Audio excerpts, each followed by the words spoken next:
I'm John Mueller, a search advocate at Google. Part of my job is to help folks like you grow their web presence through the help of Google Search. In this session, we'll talk briefly about Google Images, other places where images are shown, and go through best practices for images.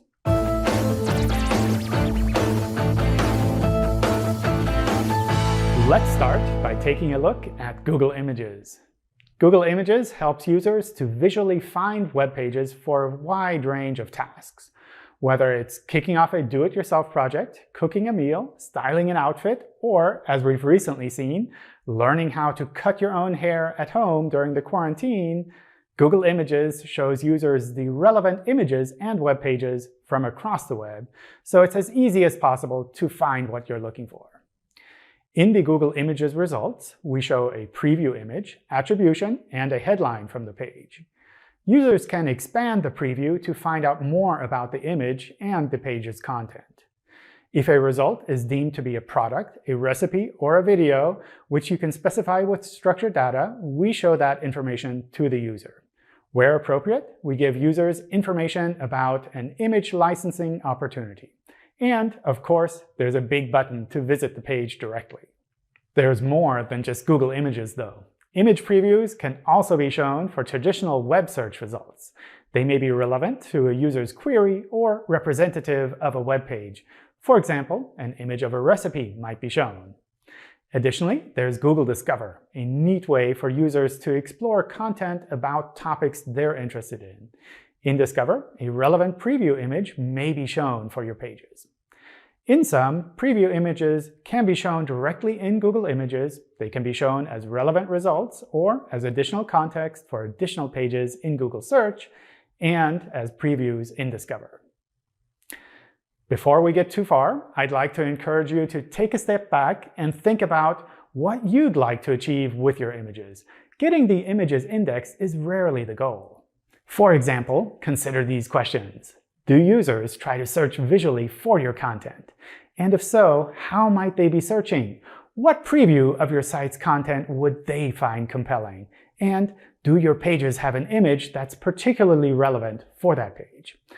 It's useful to consider these questions from the start. They can help guide you to including your images in a way that's relevant to your site's goals. For example, if you publish your poetry and decorate it with generic floral clip art, it's unlikely that users would be searching for flower clip art in order to read your poetry. On the other hand, if you created those graphics and you want to provide them to others, then that might be a legitimate search query. In the end, it's up to you to determine if and how you'd like content from your website to be shown in Google. You know your audience and your site's goals best. All right, let's take a look at our recommendations for images. Start by providing good context. Make sure that visual content is relevant to the topic of the page. We suggest using images where they add value to the page. Use appropriate page titles and headings to provide context. Remember your users and how they might be searching for your content visually. What are the words and phrases they might use, and are you using them on the right pages? Next, optimize image placement. Whenever possible, place images near relevant text and ideally provide a caption close to the image.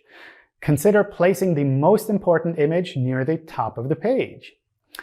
Don't embed important text inside of images. In particular, avoid doing that for page headings and menu items. Not all users and search engines can access text in images, translation tools won't work on images, and often these images don't make particularly useful previews for your site.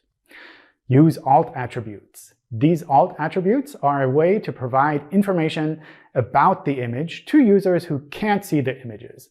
This is good for accessibility as well as for search engines. Use high-quality images. High-quality images appeal to users more than blurry, unclear, low-resolution images. Sharp images are often more appealing in the result thumbnail and increase the likelihood of getting traffic from users. Create informative and high-quality sites. Good content on your pages is just as important as visual content for Google Images. It provides context and makes the results more actionable for users. Page content may be used to generate a text snippet for the image, and Google considers page content quality when ranking images. Create mobile and desktop-friendly sites. Users search on Google Images more from mobile than on desktop. It's important that you design your site for all device types and sizes. Use a mobile-friendly testing tool to test how well your pages work on mobile devices.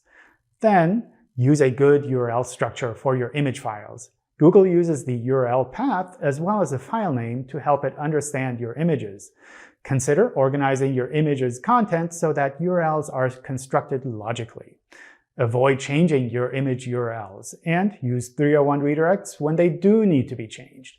Images tend not to be crawled as frequently as web pages, so it's important to use persistent URLs for them. And when it comes to URLs, make sure they're not blocked by robots text, if you'd like them used as previews on Google. Let's briefly talk about robots text. If you don't want images from your pages to be shown in search, a good way to do that is to disallow their crawling in the robots text file. This file needs to be in a specific machine-readable format, so it's good to double-check that you're blocking the appropriate URLs properly and not blocking too much. While we feel it's often useful to allow users to search visually for your content, this is ultimately your decision as a site owner. Whew, that's a lot. Following these general best practices will definitely help search engines to better understand your site's images already.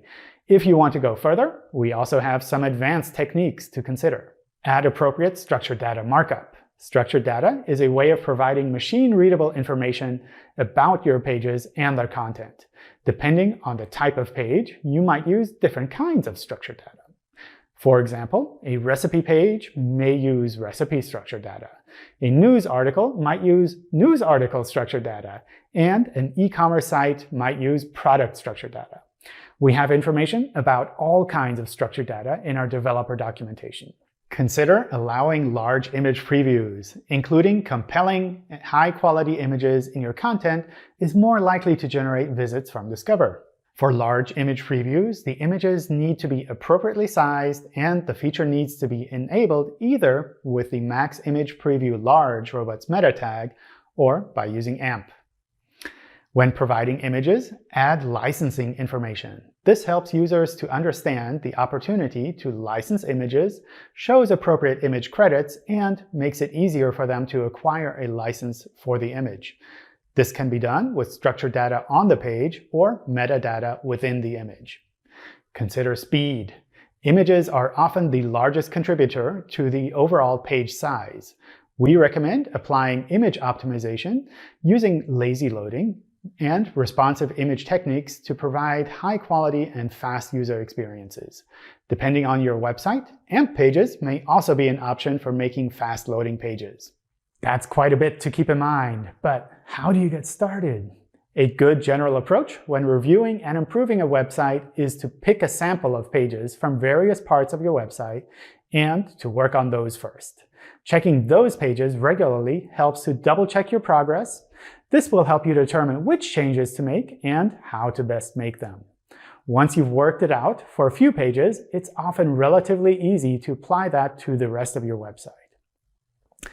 Google Search Console can help you to recognize potential problems and opportunities, as well as giving you insights into how your pages are showing in search. For example, you can confirm that your structured data is recognized properly, check the site's speed, and track how its images are performing. Check out the videos on Search Console to find out more. The information from this talk is also available in our developer documentation. I'll add a link to the description below if you'd like to follow up there.